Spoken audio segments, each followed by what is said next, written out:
consistent with his goal of bringing this tragic war to an end. And at the same time, the department is rigorously examining and adapting its approach towards achieving this objective while also preserving U.S. military readiness and defense priorities that support the President's America First agenda.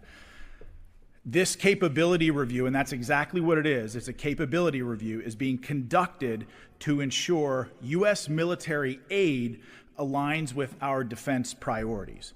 And we will not be providing any updates to specific quantities or types of munitions being provided to Ukraine or the timelines associated with these transfers. But the Secretary will continue to make recommendations to the President for his decision on military assistance to Ukraine going forward. I mean, we see this as a common sense, pragmatic step towards having a framework to evaluate what munitions are sent and where. But we want to be very clear about this last point. Let it be known that our military has everything that it needs to conduct any mission, anywhere, anytime, all around the world. We have the most lethal fighting force in the world. If you need further proof of that, look no further than Operation Midnight Hammer and the total obliteration of Iran's nuclear ambitions there. So, switching to Iran, and based on the success of the U.S. and Israeli military strikes, Iran is much further away today from a nuclear weapon than they were before the President took bold action to fulfill his promise to the American people. And that promise was Iran will not have a nuclear weapon. And after the 12-day war between Iran and Israel, we have a ceasefire, and we finally have peace.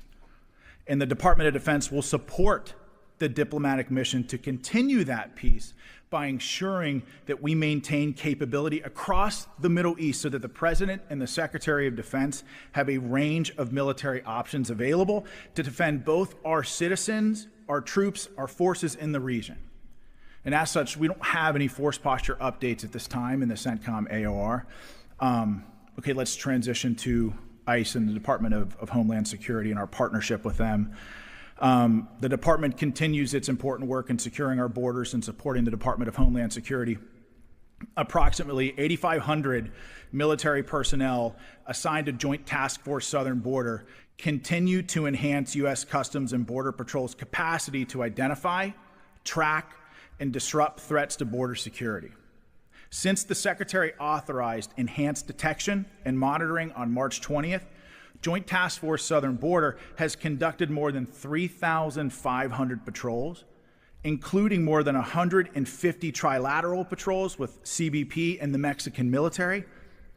The strong partnership and coordinated efforts between the Department of Defense and Customs and Border Patrol yielded exceptional results between June 28th and June 30th, with 0 gotaways across the entire southern border during that time frame. We have made incredible progress and will continue to work towards achieving 100% operational control of the border. And recently, Secretary Hegseth directed the Secretaries of the Air Force and the Navy to take necessary action to establish national defense areas along the U.S.-Mexico border. The South Texas NDA, administered by the Department of the Air Force, will include federal property on and along 250 river miles of the Rio Grande River.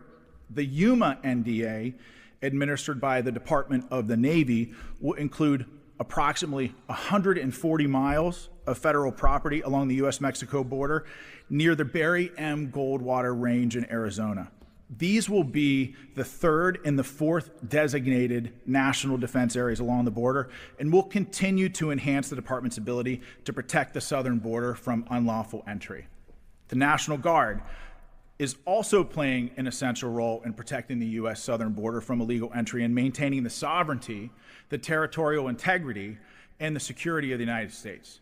Over 4,200 Texas National Guard soldiers and airmen on state active duty continue to support Operation Lone Star, and nearly 70 Florida National Guard members are on state active duty as well. They're conducting base camp security at Alligator Alcatraz. In the greater Los Angeles area, approximately 5,000 military personnel assigned to Task Force 51 continue the important mission to protect federal functions, personnel, and property in that area. These federalized California National Guard and U.S. Marines have supported more than 170 missions in over 130 separate locations from 9 federal agencies, including the Drug Enforcement Agency, the U.S. Marshal Service, ICE, and the Department of Homeland Security. Okay, so let's switch gears to the budget. I want to take a minute from the podium today to applaud the Senate on passing the president's One Big Beautiful Bill, and I would urge the U.S. House of Representatives to do the same.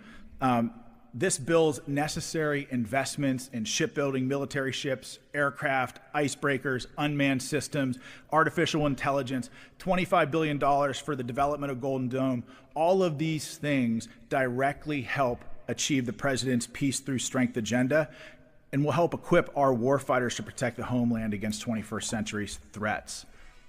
This reconciliation bill is a once-in-a-generation opportunity to revolutionize our nation's defense capabilities by investing heavily in service member quality of life, including housing modernization, child care, education reforms, healthcare improvements. I mean, all of these things are great, and the department is just laser focused on getting our warfighters the funding they need to execute their mission. Let's talk about recruiting briefly. A strong and lethal military, as many in this room know, requires capable recruits, and we're excited to announce that the Air Force and Space Force have both hit their recruiting goals 3 months ahead of schedule, thanks to President Trump and Secretary Hegseth's leadership. Enthusiasm to serve is at all-time highs. Since November 5th, 2024, the U.S. military has seen the highest recruiting percentage of mission achieved in 30 years. Let's talk EUCOM real quick.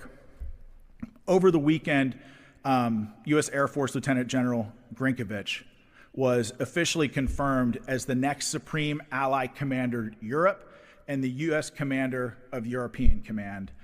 He officially assumed command of the U.S. military mission in Europe during a change of command ceremony in which U.S. Air Force General Dan Raisin-Kane, the chairman of the Joint Chiefs of Staff, served as the presiding officer. General Grinkovich relieved General Chris Cavoli, who's retiring from military service after nearly 4 decades. So congratulations to you, Chris, on a successful career. We're also very proud to have Grinch at the helm in Europe. And in closing, before I take some of your questions, I just want to take an opportunity to recognize the career of Lita Baldor, who's retiring after 20 years covering the Department of Defense. I want to thank Lita for her dedication to covering the issues, the operations of this department, and the people of this department in depth. And she's made my job and those who had it before me a hell of a lot more difficult, but we get it, that's her job, to ask those tough questions. So to Lita, congratulations, good luck in everything that you want to do, and thank you for everything that you gave this department. And finally, as our nation commemorates its 249th birthday on Friday, let us never forget that the freedom we enjoy in America is never free. Our freedom is ensured by the men and women in uniform spanning here at home and across the globe who dedicate themselves to its preservation. So let us never forget our fallen who made the ultimate sacrifice. Let us never forget their families who continued to carry that very heavy burden. And as we celebrate the 4th of July with family and friends at backyard barbecues, wherever it is that you celebrate this nation's independence, please remember that the very best of our nation remains forward and on watch. And so thank you all for your patience during what is a longer than normal topper. And with that, I would love to take some of your questions. Rebecca? Hi. Yeah, so obviously with respect to Ukrainian aid, the United States announced that they are going to be withholding certain aspects of aid. Ukraine responded by saying that this is going to embolden Russia. What is the department's response to that argument? Well, the president's strategic outset with regards to Ukraine and Russia has been one of peace. He campaigned on this when he was asked on a town hall with CNN about that war. He said he wanted to just stop people from dying. And so peace has been the president's highest aspiration. We here at the department support those goals and those missions. But it's important to remember that the stuff that I mentioned in my top, or like what we've done here at the Department of Defense, is create a framework to analyze what munitions we're sending where to help the President and the Secretary of Defense make decisions. And so ultimately, our job here at the Department of Defense is to pursue the President's America First agenda and make sure that we achieve peace through strength throughout the world. Thank you. How about Olivia? Thank you. As you said, the Air Force and Space Force hit their recruiting goals 3 months early, and the Navy announced that they did the same a month ago. What does Secretary Hegseth attribute these increases to after the Biden administration saw drops in recruitment and failed to meet those goals? Well, I think, we recently stood up a recruiting task force here a couple of weeks ago to analyze and look at just these types of questions.